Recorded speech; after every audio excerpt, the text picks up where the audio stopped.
Hi, I'm Craig Rowland from Sandfly Security. Today, I'm going to talk to you about immutable files on Linux and how attackers can use them to maintain persistence.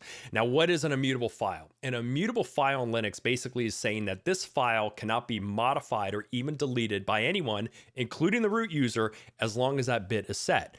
Now, malware actors will often set this bit on files that they don't want deleted, basically as kind of a crude way to maintain persistence. If they put the immutable flag on their malicious binary or put it on other files they've changed to maintain access to that box, it makes it a little bit harder for admins to get in there and remove what's going on. It can even break automated system management tools that if they see an immutable flag, they might not know what to do because the file won't allow modification and they'll just kind of fail. So while I do consider it fairly crude myself, it actually is something that is used. We've even seen it used by some sophisticated malware, including a Chinese stealth rootkit that marked files as immutable to hang around. So it is actually used by some people who have a little bit more serious intent.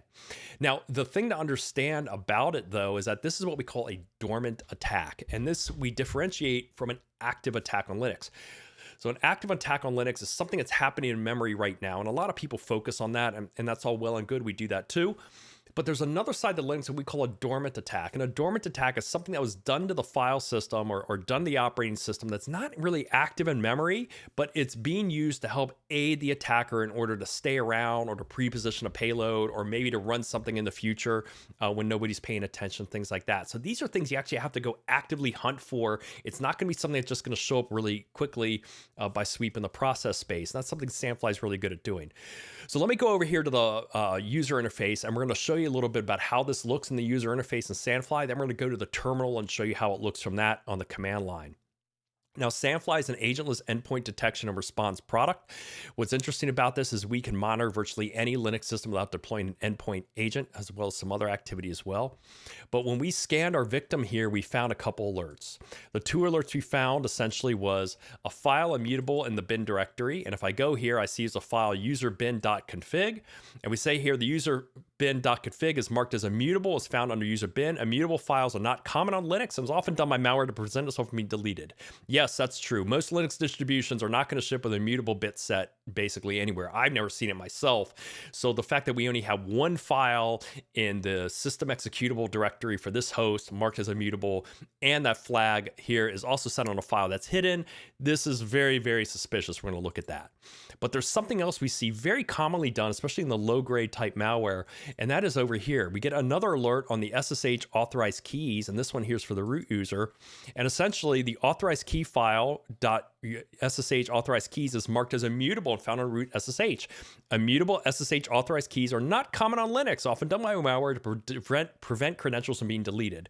Yes, this is true. A lot of attackers will insert their backdoor key in the authorized key file, then set that file as immutable. So again, automated system that are trying to come in and roll things back or do key management, they can't actually undo that file, so the key hangs around a longer time.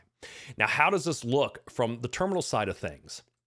We'll switch over here. We're in our victim system. Now, I'm going to go to the user bin directory, and we're going to do LSAL on that config file, and we do see it here. Now, there's a special command a lot of you know about as ls, but LSATTR stands for list attributes. And if I do that on the config file, oops, sorry about that. I'll put that in, lsattr.config, we see here that flag means immutable. So this flag was set on this file. We see that file is immutable.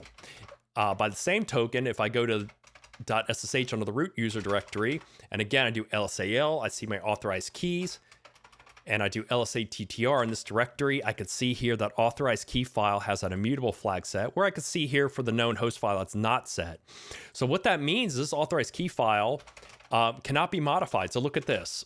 If I do an rm authorized key file, which is something that you probably shouldn't be doing, but even though I'm root, it's saying operation not permitted. The immutable flag needs to be removed from this file before you can actually do that.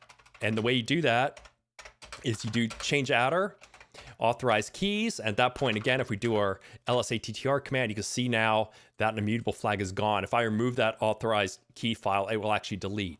Now, the other thing too is because this file was set as immutable, we know that they want something in there to hang around. So what I would do is I would actually cat this file out. I would want to look at these keys. Here I got two keys, this first key here and this key down here that I just put in there with a comment, a new key. But both of these keys, I would want to take that data and search across my systems to make sure that especially that second key put down here didn't exist in any of my hosts. Now in Sandfly, you could do that very easily with our SSH hunter, but you might have to do that with some other script and other techniques if you're not running Sandfly. But the main thing here is the attacker felt it was really important to mark that file as immutable, which means you should think it's really important to see what they have going on there. Same with that binary. I'd want to take a very close look at that binary as well. So basically that's an overview of immutable files on Linux. Very uncommon to see it. It can be done by some people for maybe some security reasons or things like that. But mostly, if you see it in these isolated contexts of, a binary here, an authorized key file there, it's very suspicious. You should definitely look at it because you're not going to be happy to find what's there once you poke around a bit. At least that's my experience. So again, I'm Craig Rowan from Sandfly Security. Thanks again for watching. Please check out our other videos for more short Linux forensics and incident response topics. I appreciate your time today. Thanks again, and bye.